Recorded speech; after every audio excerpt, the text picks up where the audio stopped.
दिल्ली के मुद्दों के हिसाब से आप बात करें, आगे का एजेंडा एक होगा जो मनोज जी ने अपने लिए तैयार कर रखा है, लेकिन क्या वो दिल्ली के एजेंडा से मेल खाता है जो लोग चाहते हैं? माइक मैं आपकी लोकसभा से ही हूँ। हम लोग भी आपसे मिलने गए थे, एक जो लड़कियों के लिए एक कॉलेज के लिए। हमारे जमुना पार में एक भी कॉलेज नहीं है और आप हमारे यहाँ से सांसद हैं, तो हम आपसे सीलमपुर से ना। जी जी जी जी, तो मैं आपसे रिक्वेस्ट कर रहे हैं कि जी आप जो है वहाँ पे कॉलेज बनाइए महिलाओं के, जो लड़कियों के लिए। मैं इन लोग मेरे पास आए थे और मैंने वो ज़मीन भी चिन्हित कर लिया है और मैं उसमें आगे बढ़ गया हूँ। हमारे लोकसभा नॉर्थ ईस्ट दिल्ली में हम उसको स्पेशल माइनॉरिटी स्टेटस प्राप्त है हमारे ज़िले को। उसके लिए हमारे पास अलग से 23 करोड़ रुपया आता है और मैं उसके मार्फत एक लड़कियों के लिए ख़ास तौर से उस वहाँ की एक कॉलेज बनाने का हमने कागज़ शुरू कर दिया है। I think it will take one year, आपका काम होगा। गोरखपुर से गए थे लड़ने के लिए चुनाव सर। हाँ। तो वहाँ पे आपकी जमानत रद्द हो गई थी और आप आज अचानक से दिल्ली में सर एक लंबी छलांग मार दी है सर। आते सर जोगी जी के सामने जमानत तो जब्त हो जाएगी। आप उसी पार्टी में अभी हैं सर, आप उसी पार्टी में अभी हुई। हाँ, तो इसीलिए तो तभी तो समझ में आया कि जोगी के सामने खड़ा मत होना। सर मेरा ये सवाल है कि जैसा आप बीजेपी और आप पार्टी में पहले तनातनी रही, क्या आगे भी ये तनातनी बनी रहेगी या दोनों पार्टियां मिलकर काम करेंगी? मैं इस तनातनी को ख़त्म करना चाहता हूँ। मैं बार बार उनसे बोल रहा हूँ। कल भी मैंने ये प्रार्थना किया है और मैं 5 महीने से जो प्रार्थना कर रहा था, कल थोड़ा सा एक उसका पॉजिटिव रुख अरविंद केजरीवाल जी ने दिखाया है। अब देखिए, ट्वीट पे तो कह दिया है कि हम समर्थन करेंगे, साथ चलेंगे, लेकिन अब होता क्या है इस हफ्ते में पता चल जाएगा। अगले शो में आपको जवाब दूंगा क्या होता है। सर आगे आप फिल्मों में काम करोगे या फिर राजनीति में ही? नहीं, मैं तो अब चूंकि ये जन सेवा का कार्य शुरू कर चुका हूँ और आप नरेंद्र मोदी जी को देखते होंगे, वो सोते बिना सोए भी काम करते रहते हैं, तो समय की बहुत कमी हो गई है। हाँ, ये मन में है मेरे कि अगर मुझे 15-20 दिन समय साल भर में मिल जाए तो निश्चित रूप से एक ऐसी फिल्म बनाऊंगा जो 6 महीना में बोलूं वो 3 घंटा में बोल दूं। सर ये तीनों जॉन हैं, इनको आप तीनों को एक करने की कोशिश करेंगे क्या? जैसे पीछे हमें पैसे की हर तरीके की कॉरपोरेशन में परेशानी आती रही, साउथ में पैसा ज़्यादा होता है, ईस्ट दिल्ली में पैसा ही नहीं होता कहीं, तो इसलिए उसको बारे में कुछ आपने सोचा है? ये जो सवाल है तीनों निगमों को वापस फिर से एक करना, क्योंकि पहले तीनों निगम एक ही होती थी, लेकिन इसको कांग्रेस के टाइम में, शीला जी के टाइम में अलग अलग कर दिया गया। इसके कारण वित्तीय प्रॉब्लम हुई है। बीजेपी मूलतः इसको वापस एक करने का विचार रखती है, लेकिन चूंकि अभी अभी हम आए हैं, अभी जीत के बाद ये पहला दिन है, तो ये मेरे एजेंडा में तो है, लेकिन अभी हमारा फोकस कूड़ा मुक्त दिल्ली और बीमारियों से दिल्ली को बचाना है। हम आगे 1 साल के अंदर इसका प्लान कर रहे हैं कि कैसे इसको एक कर सकते हैं। कई चीजें जो दिल्ली जिसका सामना करती रहती है, वो एक एक करके मैं चाहूंगी कि क्या रोडमैप आगे हम यहां से देखेंगे। सबसे पहली समस्या जो कि अब मौसम आने वाला है उसका, और वो है मच्छर की समस्या। मच्छरों से जुड़ी हर बीमारी दिल्ली वालों को हो जाती है और उसके पीछे वजह यह होती है फॉगिंग नहीं होता है, कोई रोकथाम की कोशिश नहीं।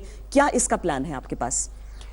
हमने इसके लिए जो हमारा फर्स्ट 4 मंथ का प्लान है, उसमें हमने, चूंकि इस समय फॉगिंग नहीं हो सकती है, गर्मी का समय है, फॉगिंग से इंसान की सेहत पे असर पड़ती है, उसको हम बाद में करेंगे, लेकिन स्प्रे कर सकते हैं, दवाइयों का छिड़काव कर सकते हैं। और ये मेरा सबसे टॉप एजेंडा है श्वेता जी। ये मीटिंग भी बुलाई है अपने पार्षदों की, मैं उनको जो 2 दिन का एक ट्रेनिंग शिविर भी लगाने वाला हूं। मेरा हर पार्षद से एक ही प्रार्थना है, अगर आप नरेंद्र मोदी को प्यार करते हो, अगर आप अपने मनोज तिवारी अध्यक्ष को जरा भी कहीं दिल में स्थान दिए हो, तो इस दिल्ली का एकमात्र इच्छा है कि इसको कूड़ा मुक्त किया जाए और उसके लिए लग जाओ। दूसरा मेरा सवाल यही था आपसे, जो कूड़े का अंबार है, कई जगह जाके लगता है कि हिल स्टेशन में रहते हैं हम, दिल्ली में नहीं, लेकिन पता चलता है वो पहाड़ कूड़े का है, सामने नाला बह रहा है। हाँ, ये ऐसी प्रॉब्लम्स हैं। देखिए, मैं बार बार बोलता हूँ, इसी के लिए बोलता हूँ अरविंद भाई साहब को कि आप आओ, साथ चलो। दिल्ली के लोग आपको 70 में 67 सीट दिए हैं, इसलिए आप बिल्कुल किनारे कन्नी क्यों काट जाते हो? जैसे आपने कहा ना कि आज हमको बहुत पीड़ा होती है, मैं आज खुलेआम इस मंच पे बोल रहा हूं, एमसीडी के अधिकारी सुन रहे होंगे, आप भी सुन लो, पीछे के काउंसलर सुन रहे होंगे, वो भी सुन लो, कांग्रेस के हों, आम आदमी पार्टी के हों या बीजेपी के हों। जब कोई व्यक्ति, गरीब आदमी एक 25-50 गज का जमीन खरीद लेता है, उस पे घर बनता है, सबसे पहले वहां का लोकल एसडीएम, जिसको परमिशन नहीं देना चाहिए, वो वहां पे कुछ लेन देन करके उसको पास कर देता है। मैं बहुत बेबाक आज बात कर रहा हूं, जिसको तकलीफ होनी है दिल्ली में हो जाए, मैं इस सिस्टम को नहीं बर्दाश्त करना चाहता हूं। वहां पे दिल्ली सरकार इन्वॉल्व होती है श्वेता जी। अरविंद भाई आप भी सुनिए, अगर आपको जानकारी नहीं है सीएम साहब, तो आप इसको रोकिए कि अनऑथराइज कॉलोनी जब लोग काटते हैं तो वहां पे दिल्ली सरकार के नुमाइंदे क्यों उसको परमिशन देते हैं। सेकंड, पुलिस आती है, पुलिस रोकने की जगह वो भी समझौता करके चली जाती है। उसके बाद एमसीडी का पदाधिकारी आता है, वो चाहता है घर बना लो, घर बना लो, घर खड़ा हो गया, तब कहता है सील करेंगे। अरे माई बाप, तो कुछ ले दे के उसको छोड़ दिया जाता है। अगर सच्चाई में दिल्ली के लोग चाहते हैं कि दिल्ली में व्यवस्था न हो, तो अरविंद केजरीवाल मेरे साथ आए, मैं इसको खिलाफ खड़ा होने के लिए तैयार हूं, मैं उसके लिए तैयार हूं। मैं सबको बोलता हूं, सबको श्वेता जी आपके शो से बोलना चाहता हूं, इसमें एक व्यक्ति को दोष मत दो, सीधा नियम बनाओ। अगर घर बन गया, फिर उसको अगर तोड़ने गए तो उसकी हड्डियां तोड़ी जानी चाहिए। मैं इस पूरी बात में आपकी सच्चाई की एक बात की तारीफ करूंगी कि जब आप भ्रष्टाचार की बात कर रहे थे तो आपने एमसीडी को उसमें से अलग नहीं रखा है। नहीं रखा, क्योंकि वो अनुभव है लोगों का, और उस भ्रष्टाचार को देखने के बावजूद लोगों ने विश्वास जताया है, तो एक यकीन आपने पैदा किया है लोगों में। कल की तारीख में अगर एमसीडी के किसी पार्षद से दोबारा भ्रष्टाचार की समस्या होती है तो लोग क्या करें? मैंने बोला ना, हमारे कार्यालय पे मैं एक 1 विंडो कंप्लेन सेंटर बना रहा हूं। मैं आप सबसे प्रार्थना करना चाहता हूं, देखो इलीगल काम मत करो कोई लोग, आप लीगलिटी में जाइए, उसमें थोड़ा सा देर हो सकता है, उसका इंतजार करें, लीगल प्रोसेस में अपना काम करें। लेकिन अगर कोई व्यक्ति आपसे रिश्वत लेके आपका इलीगल घर बनवा दिया और फिर उसको कोई तोड़ने आ रहा है, तो आप मुझे एक वीडियो बना के मुझे दे दें, उसकी सजा हम लोग मिलकर के मुकर्रर करेंगे, छोड़ेंगे नहीं उसको। मैंने 5 समस्याओं की बात की थी, 3 की हमने बात की है, चौथी पार्किंग। चाहे कहीं भी रह रहे हों लोग, गाड़ी कहां खड़ी करें किसी को समझ में नहीं आता। देखिए ये एक ऐसी समस्या है, इसी के लिए तो हम कहते हैं कि मुख्यमंत्री जी बैठें साथ में। अब चूंकि वो हमारे अधिकार क्षेत्र में नहीं है, मैं उसकी अगर बात करता हूं तो होगा ना, मैं अपने दूसरों के अधिकारों में अतिक्रमण कर रहा हूं। मैं चाहता हूं पार्किंग की व्यवस्था, पार्किंग के लिए लड़ाइयां हो रही हैं, खून खराबे हो रहे हैं, तनाव बढ़ रहे हैं, पड़ोसियों के एक दूसरे को, आप समझ सकते हैं सब कुछ। इसका निदान कैसे हो, इसमें तीनों पार्टियों को, अगर और भी कोई खड़ा हो रहा है, तीसरी चौथी पार्टी भी लोग आई जाते हैं, जोगेंद्र जी अपनी पार्टी मिला के चुनाव लड़ रहे हैं, एक फोरम पे चारों बैठो ना, इसका क्या निदान होना चाहिए। कहीं ना कहीं तो एक लाइन लो कि हम इसकी व्यवस्था करें, इसमें हम राजनीति न करें, इसमें वोट पॉलिटिक्स न करें, ऐसा होना चाहिए। और ऐसा हो सकता है, नरेंद्र मोदी जी की प्रतिज्ञा है कि हम देश के हर बेघर को 2022 तक घर देंगे। 2022 तक हमें इस देश के हर व्यक्ति को जिसका घर नहीं है उसको घर देना है।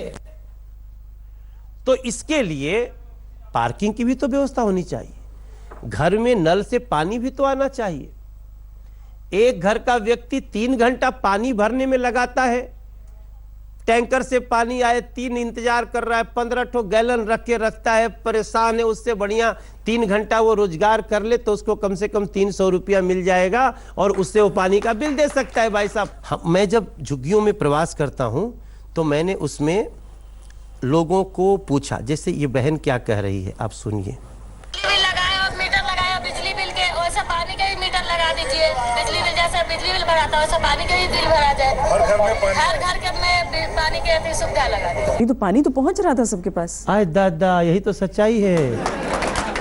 यही तो मैं बताना चाहता हूं मेरे दोस्तों कि हम सच, जब तक मैं झुग्गियों में प्रवास नहीं करता मुझे ये सच्चाई नहीं पता चलती कि झुग्गियों में 20 रुपया लीटर खरीद के पानी, 15 रुपया लीटर मिनरल वाटर खरीद के पी रहे हैं।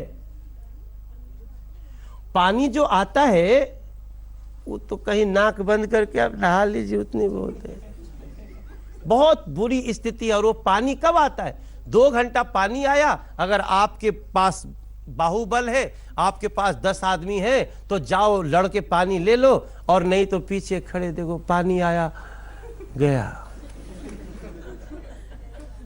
ये दर्द है श्वेता जी, मैं सच बता रहा हूं। ये बिजली हाफ और पानी माफ। अच्छा बताइए, बिजली हाफ कितना? 400 यूनिट। अब वो कौन सा मीटर है जो 400 यूनिट होने के पहले कहने लगे मम्मी मम्मी बंद करो, मैं 400 यूनिट पे आने वाला हूं, नहीं तो मैं 4 गुना पैसा लूंगा।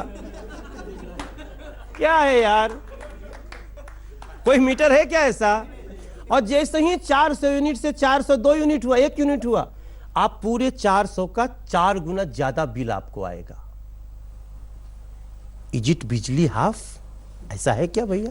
उससे बढ़िया तो बीजेपी का मान लो, हम सरकार में आएंगे 30% सबका बिजली का बिल कम कर देंगे, सब्सिडाइज 30% सबका, चाहे आप 400 यूनिट करो। अगले चुनाव की तैयारी शुरू कर दी आपने? अगले चुनाव का प्रचार आप यहां से शुरू कर दे रहे हैं?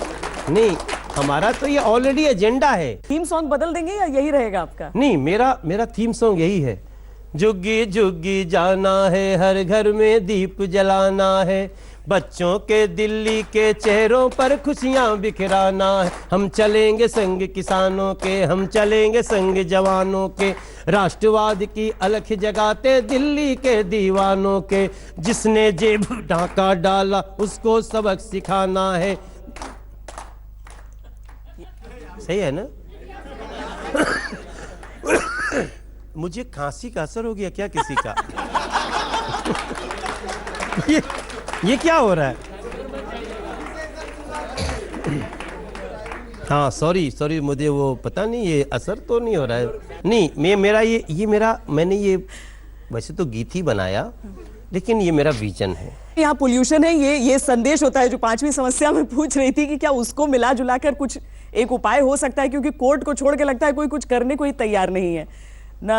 हम लोग भी एक नागरिक के तौर पर नहीं कर पाते उतना। वोट तो सबने दिया है, अभी भी वो निशान बाकी है, लेकिन उस निशान के साथ हम सोचते हैं कि क्या